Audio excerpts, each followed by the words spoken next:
Wings and some other Super Nintendo games. Here's the VideoPro show.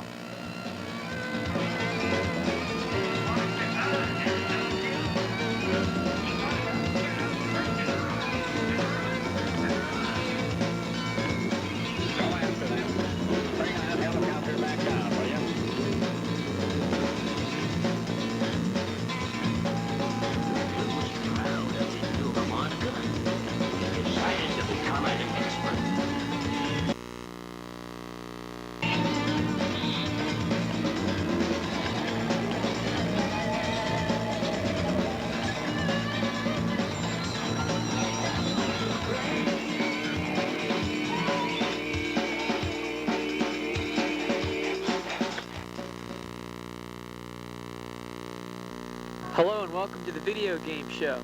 We're just outside the town hall on the main street of Liverpool, and today's show is going to be an interesting one. We're going to do a game review on Pilotwings and a review on Home Alone 2. We're also going to have beginner's tips on Super Mario World, plus a segment on NBA basketball stars. This is a new show, and we're hoping to get some more on, and in future shows we will be doing Top Gear, Super Mario Kart, and other interesting games like that.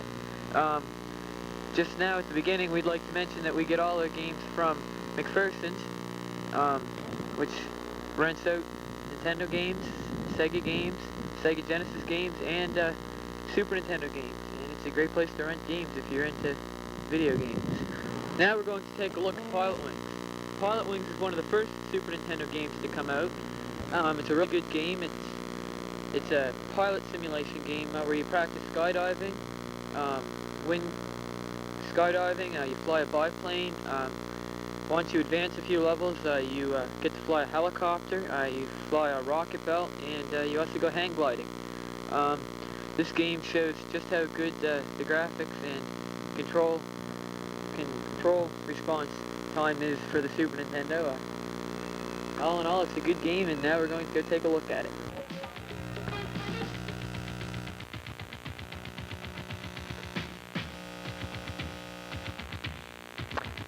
Okay, to get to this level, you type in 108048. This is the fifth level.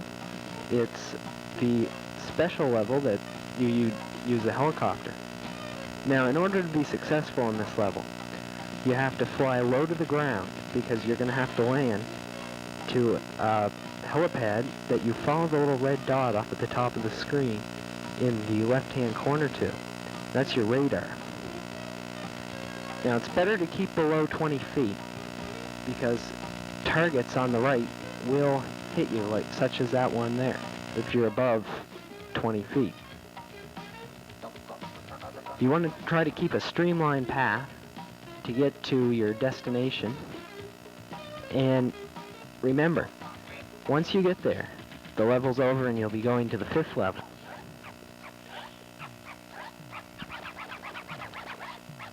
Now, you may have some problems trying to keep the craft low, because you have to adjust your speed and slowness using the A and B controls.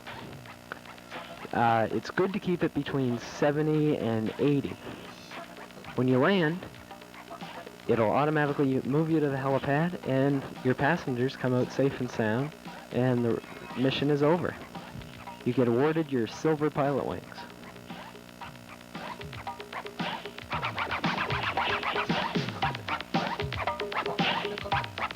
The next thing that we're going to take a look at is the second helicopter level, which is the final level of the game.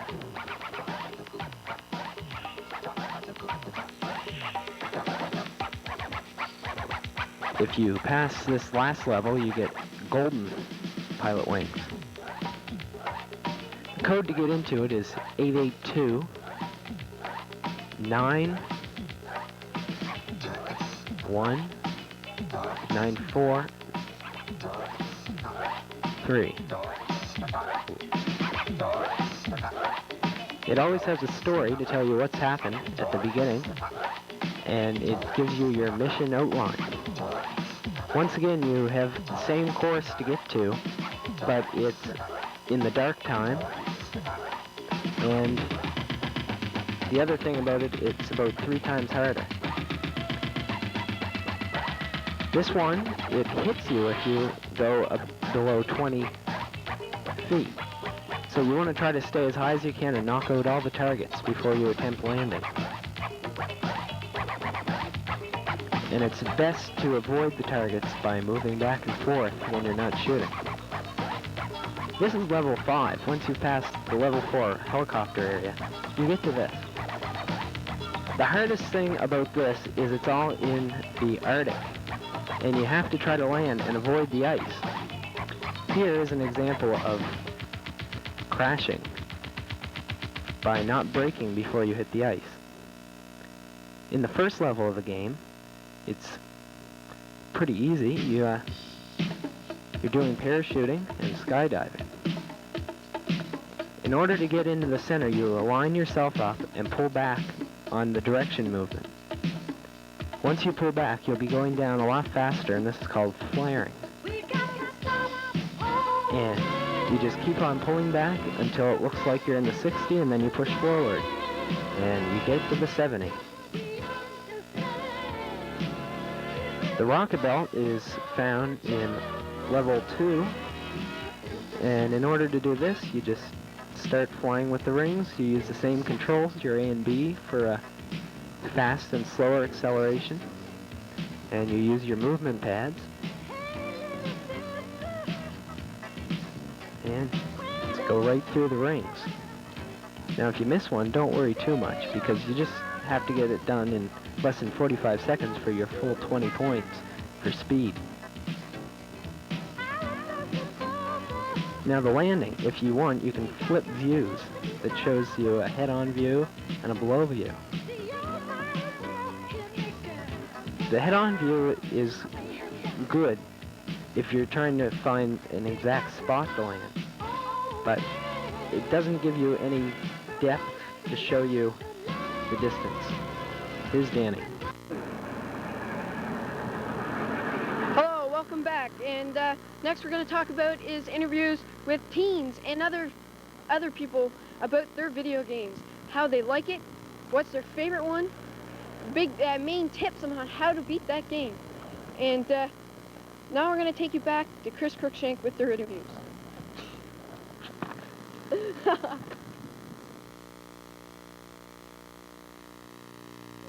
Luckily, sport games. You like them? Yeah, Any good at them? pretty good. Beat every one of them. What's your favorite game? I'd have to say football, technical football. A little bit. Do you play them much? No, not really. What's your favorite game? Well, I play a little bit. NHL hockey for Sega Genesis. You any good at it? I won Stanley Cup a couple times. You won the Stanley Cup. Yeah. It's pretty good. You play computer games, I understand, right? Yeah. What kind of computer games do you play? I play Wing Commander. Wing Mary, you any good at it? Yeah, I beat it once. Did you? Yeah. So what happens at the end? Well, not much. I like the car games. The car games. Yeah. Now, where do you play these car games? In the arcade? Yeah, in Bridgewater. In Bridgewater. Do you like any of the games, like Super Nintendo or Nintendo? Oh, I have a Nintendo at home, but I'm not really good at it. Have you gotten any better from when you bought it to where you are now? Yeah, but I still can't pass Mario 3. No? So do you like the Mario Brothers games? They're alright. I like the Super Nintendo one better.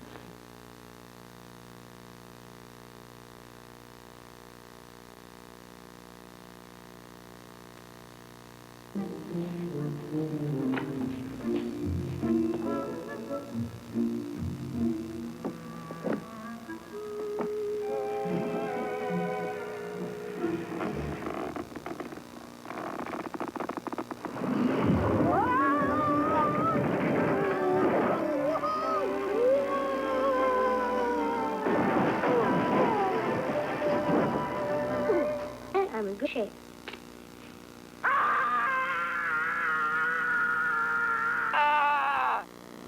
And now we're going to take a look at Home Alone 2.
In Home Alone, you have many different things that you can possibly do. It's basically a child-centered game for children probably 5 through 9. I know my 10-year-old sister, she certainly enjoys it. Now, there are many different weapons that you can get. One is the gun that's up at the top of the screen that has a chemical on the end that whenever you run into someone with it, they automatically die, as in here. Now, when you get to the elevator in the first level, make sure you keep on pressing the blue button to get the elevator down, because if you just press it once, it won't come. But then watch out, because a big suitcase and luggage comes out bouncing. You must get in the elevator before that comes, or you're pretty well dead. Then you travel up to the 11th floor, and you end up, well, going on another little rampage as the quote-unquote vagabond. It's basically centered on Home Alone 2, which was a movie, and it was featuring a child who was lost in New York. Now, you can't go to the left, and it gives you an arrow to tell you which way to go, which is kind of a nice little feature for those children who can't figure it out. Now, this is his pogo gun. Once you hit someone, they're basically frozen for a while. You go in the rooms and collect different things, and now he's going to run into him with the special gun that has the powder on the end that kills people. You can't get in any of the doors with the little signs on them, because they're locked. Now this one, you go in here, and there's a pillowcase that you must go across the dresser to get. That gives you some extra points. You go to the door you came back in, and basic idea of the game is to avoid all the obstacles that you can find. And right now we're going to go back to the educator's views on video games.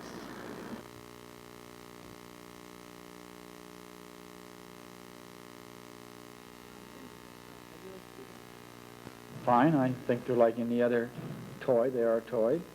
People use them to excess. They can cause some problems for some people because they don't do anything else, but people that use them in a reasonable fashion, they're a lot of fun to play. We have them at our own house, and we use them in a reasonable fashion. I think they're good. Do you play them at all? Oh yes, I try. I tried. I don't do any good at it. Do you have any favorite games? Well, my favorite game is from the old Atari set, which is a submarine game that I play. Okay. Silent Service. Well, Chris, I've never played any myself. I have some nephews who are very interested in them, and I've seen a lot of the students at the junior high school who are very much in love with them. And so how do I feel about them? Well, I think you earlier asked about reading and video games. And I would say that because of technology such as video games and television, there's a definite move away from reading. And I think the technology does it all for you. You don't have to really do very much. It does it. It does it for you. So therefore, you don't have to use your imagination particularly. You don't have to think extremely hard. And so therefore, I think that's probably the biggest downfall. That I would far rather see someone reading a book, because I think it definitely stimulates their mind and their imagination. I do. What kind of video games do you play? Do you play Super Nintendo or Nintendo? I have a Nintendo, but I've played Super Nintendo and Sega Genesis. And Sega. Which do you like better? Probably Sega Genesis. How come? Best graphics or Sam? Probably because my brother-in-law has one and it's easy to play that way. It's a toss-up between Super Nintendo and Sega Genesis. Do you have any preferable games? Golf, hockey, baseball. So you like the sports games? Definitely. Are you any good at them? Not bad. Matthew Thorburn can beat me, but I'm not that bad. Or even seen a Sega game, so I can't give you my opinion on that. I think that Super Mario is kind of fun to play. You any good at it? No, I don't have a television, and I don't play it very often, so I haven't had a chance to get past maybe a couple of levels, so I haven't got too strong of an opinion on that sort of thing. I guess one of the reasons I don't have it, though, is because I really wouldn't want my kids to spend a lot of time doing it. So. Do you have any favorite games? Any favorite games? Like, you mean electronic games? Yeah. I'm not into electronic games. Not at all? No. Do you think the kids learn anything from playing these games? Well, they probably learn some of the skills they need for operating a computer. I wouldn't be surprised if they would.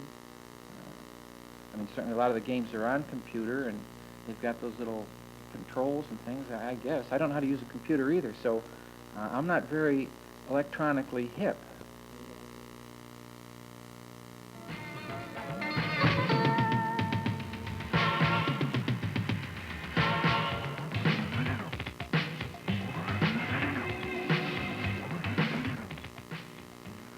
We went out and talked to Mr.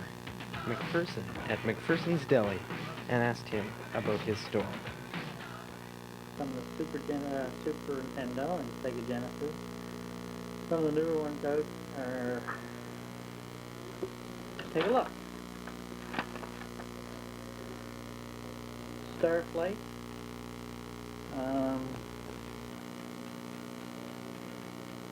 Task Force Harrier. Road Rash 2. Monopoly. Rolo. There's all different kinds. Approximately how many games do you have? Approximately we have 300 games, 100 of Nintendo, probably 100 of Super Nintendo, and about 100 of Sega Genesis, around that approximately. Do you have a video game machine at home? Yes, I do. My son has. What kind is it? Super Nintendo? Sega Genesis. You find a Sega Genesis, the graphics are better. How does your store keep track of all the games here? When we get them in, we have a book that we keep them in, and they're all numbered. And they're put in a case, and each case numbered, and there's a card put in it. So when you rent one, you sign the card, and when you bring it back, it gets back into the filing system. So it works quite well. Do you think that the demand for these video games will rise in the coming years? I think in the next few years, it's going to be a big part of our business. Do you foresee production of computer games that can be rented out from stores like yours? We're now looking at a new game out with Sega Genesis. It's the Laser, which will come with, it's a laser game with 4 different games with it, laser machine. And that'll be renting probably within the next 3 months. Do you receive games at discount price, or? We buy them through a wholesaler at special prices. Yeah. What comments would you like to make on the future of video game rentals in this community? Hopefully good. They are quite expensive. they cost me anywhere from $50 to $75 each. So I hope that they do rent.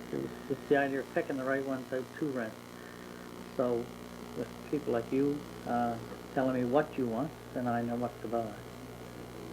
Do you think that adults on the whole like video games ideals or in concept? I think they like, once they try them and try to master them, they're probably not as efficient as young adults, but I think after they get into it, they like to try them. They really get hooked, some of them too. I know my father's hooked to role-playing. Yeah, there's a lot of games there that take a lot of time to learn how to use too.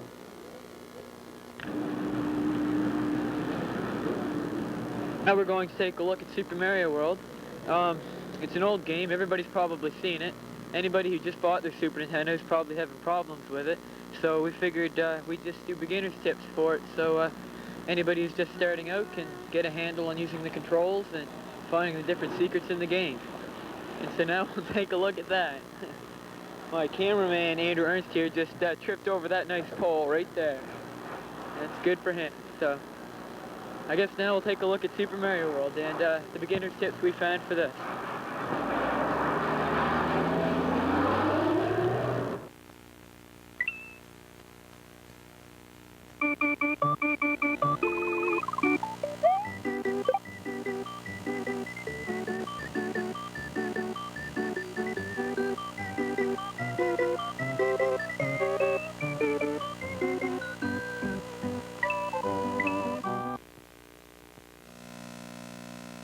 Okay, you're in Valley of the Bowser 2, which is actually level 7.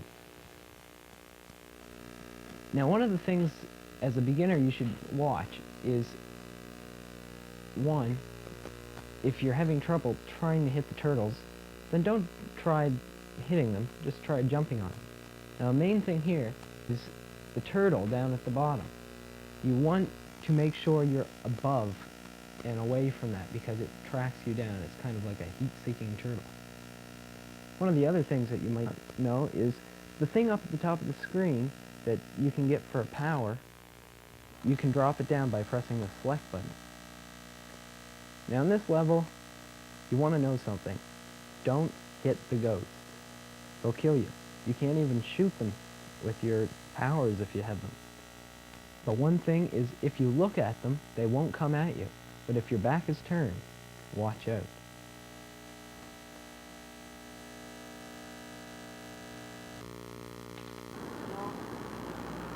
That's the end of our show for this week. Thanks for joining us. I hope you can join us next week when we have the Battle of the Super NES race cars, in which we will be reviewing Test Drive 2, Super Mario Kart, and Top Gear.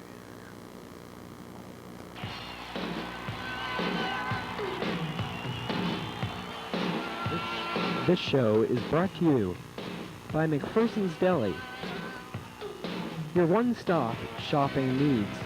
You can find video games, snacks, pop, chips, anything you want.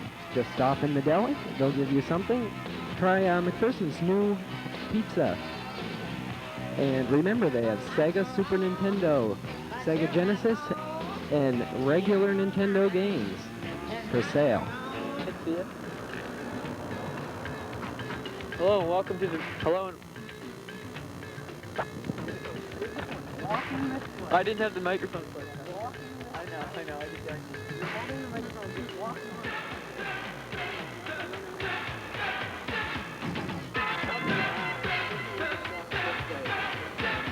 Yeah, look at that.